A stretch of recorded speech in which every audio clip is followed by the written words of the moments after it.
SMG Word Daily with Father Jason. We are on day 16. Minsan para gumaling, kailangang may maghulog sa atin. Ang ebanghelyo natin ngayon ay tungkol sa isang paralitikong dinala ng kanyang mga kaibigan kay Jesus. Pero dahil wala ng paraang mailapit, binuksan nila yung bubong, doon nila inihugos ang may sakit. Kwento din ito ng marami sa atin. Marami din tayong mga paralysis sa buhay natin. May mga bagay na hindi tayo makausad, hindi tayo makabangon, hindi tayo makapaglakad. Kailangan natin ng tulong. Kailangan natin ng mga kaibigan. Ito yung magandang larawang binibigay sa atin sa Ebanghelyo ngayon.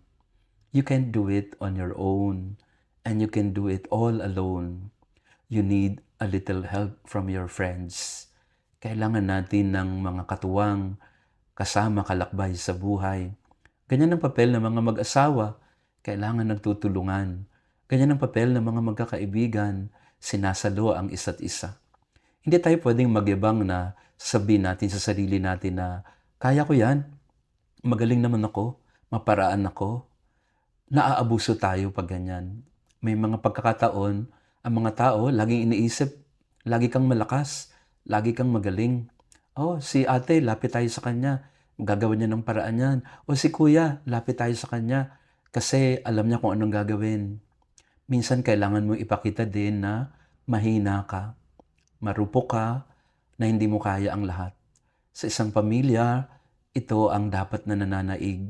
Ang damayan, ang tulungan, hindi yung kanya-kanya, hindi yung iniaasa lang sa isa. Sa ating kulturang Pilipino, meron tayong tinatawag na tagasalo. Minsan sa pamilya natin, naaabuso ang tagasalo. Kasi sa kanya nakaasa ang lahat. Sa kanya nakasalalay ang lahat. Pero hindi dapat ganon. Minsan para gumaling, kailangan mo din ng katulong o katuwang. Minsan para ikaw ay makausad, kailangan mo ding mahulog.